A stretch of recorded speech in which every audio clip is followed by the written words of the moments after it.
Hello everyone and welcome back to another reaction video. Today we are watching the final part of the Conquest of India by Extra History, and I already have another Extra History series lined up about the Crimean War, so we'll be getting on to that after we finish this one.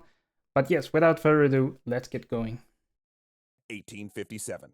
We've been here before. Another small British garrison is under siege from a large Indian army. I've heard this before. Seeing the hopelessness of their situation, the garrison surrenders, and the British leave their position on the promise of a safe withdrawal, though they leave behind some 200 women and children under the assumption that the attackers are only interested in forcing British troops to retreat.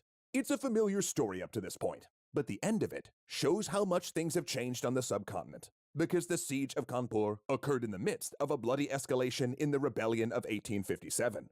Shortly after their surrender, the besiegers fire on the British garrison, nearly wiping it out. And several days later, the Indian army murders the women and children, throwing their bodies down a well. Whoa. After decades of half measures, false starts, and paradoxes, the conquest of India is about to reach its hideously violent conclusion.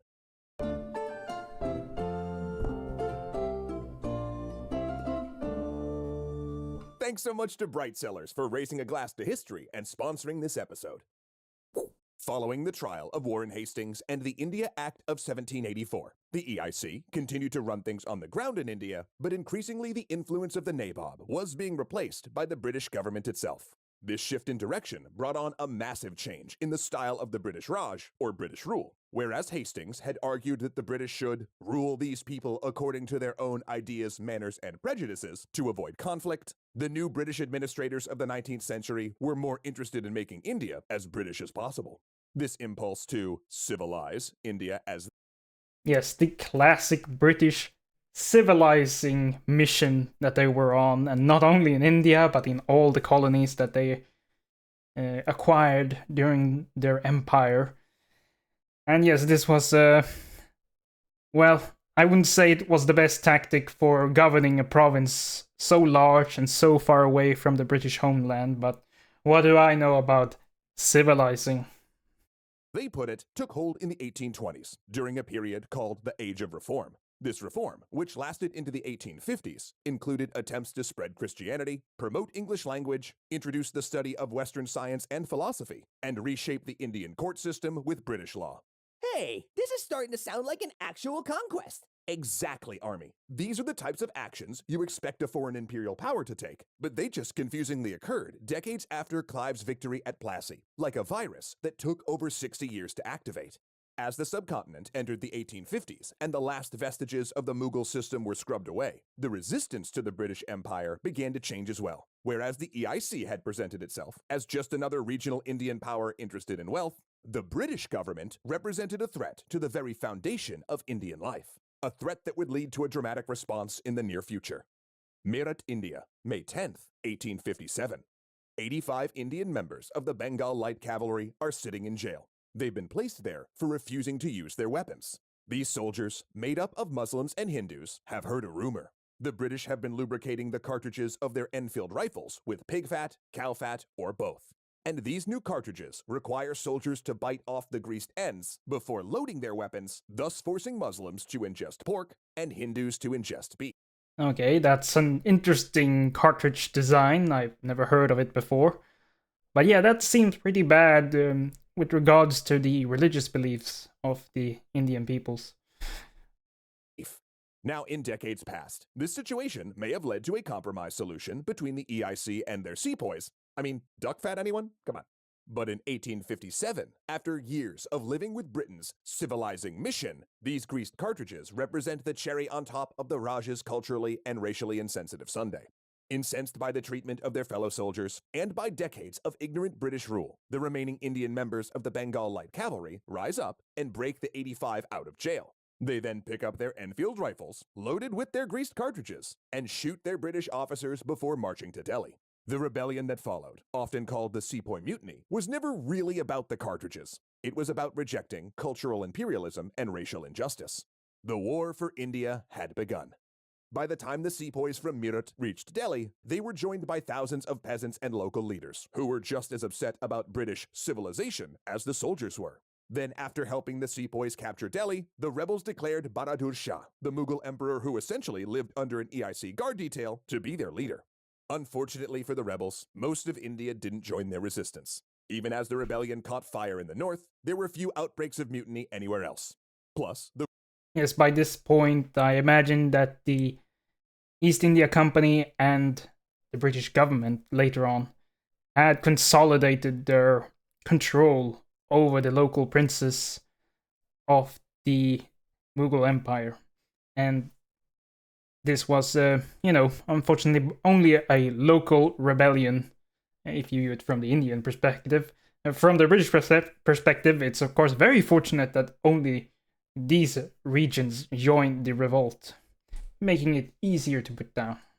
rebels came from different walks of life, which meant there was little cohesion in their reasons for revolt. Peasants in their ranks wanted an end to the cycle of famine, local leaders wanted a restoration of their old power and traditions, and the sepoys wanted the chance for better pay and respect.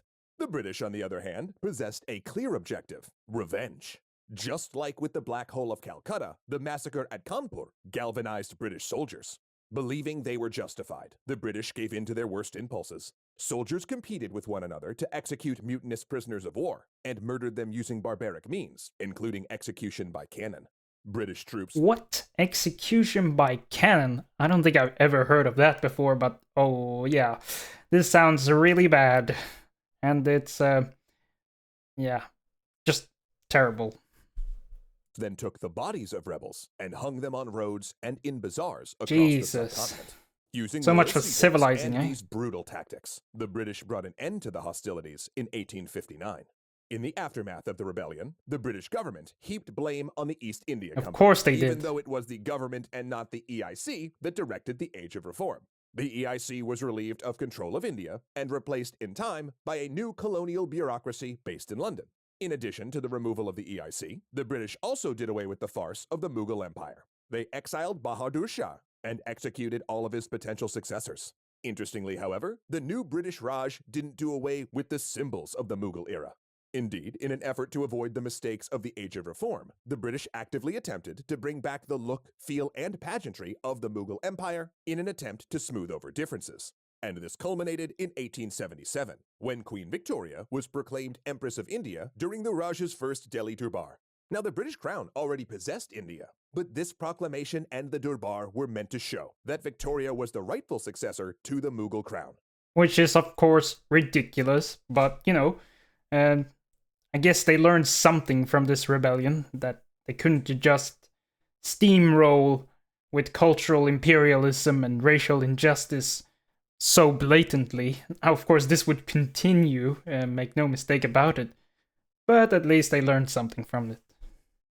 It was a move that would have made Warren Hastings proud.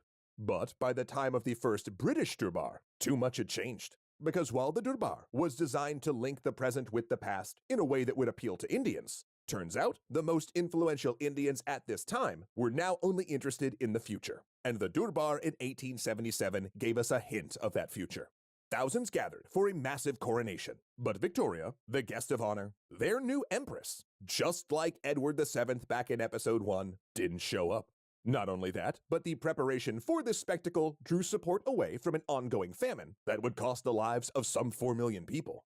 India was finally conquered, but despite the importance of this prize, it would always be held at arm's length and ruled with criminal neglect by the British. And nearly a century would pass before India could throw off the yoke of their absentee landlords.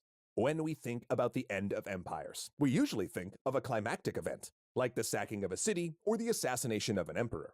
But with the conquest of the Mughal Empire, we get a very long, very drawn-out, confusing decline. And because the decline lasted decades, there were plenty of opportunities for things to turn out differently. Yes, and we see this with many empires in history. Some collapse from a catastrophic event, but most empires see a gradual decline.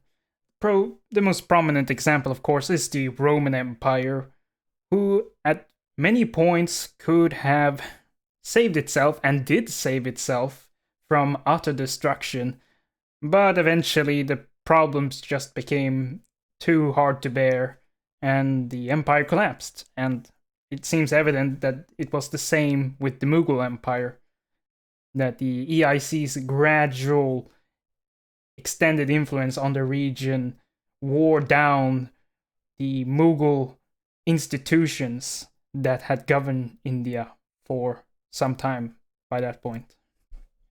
In the 50 years between Aurangzeb's death and the Battle of Plassey, we could have seen the emergence of another great Mughal emperor. Heck, we could have seen the ultimate success of another European power on the subcontinent. And it wasn't until a full century and a half of British presence that they established a clear advantage, and even then, there were plenty more hiccups and problems to come, like the rebellion of 1857 before a full conquest. This is why this story defies easy retellings, but it's also why this story has such verve.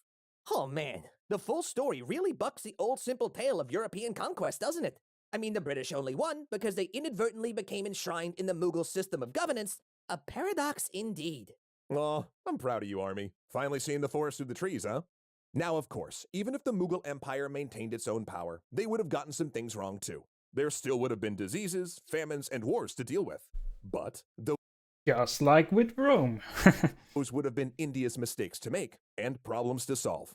The fact is, people want to rule themselves, even when there's risks involved. And when things do go wrong, it helps the population to know that someone local is in charge, who shares their concerns and attitudes. But with the British Raj, India was too often left with an empty chair. Hey! Oh, sorry, no offense, bud. I know, I'm just playing. Oh, Army! Alright, that was the last episode, I believe, of the Conquest of India by Extra History. A very interesting series. I've learned a lot of stuff and that I didn't know before, and I'm grateful for all the comments that have added much needed context for some of the events and happenings that have been mentioned in this series. But yes, it's like I said, it's quite a historical paradox, isn't it? And this is a clear example, perhaps the clearest example of how British imperialism worked in practice, and that it wasn't always just a straight military takeover, although there were many cases of that too. However, this was a very gradual process that took them literally a century and a half to complete. And many things could have gone wrong for the British at this point, and many things did go wrong for the British. And things could have turned out differently, and the Mughal Empire might have remained in power for some time to come. But yeah, that was a very good last video that finished it off nicely. If you have anything else you would like to add, some more context, I'm always happy to read those comments. Please do so. And yeah, thank you for watching this series with me, and we'll be moving on to the Crimean War next. So I'll see you guys there. Bye.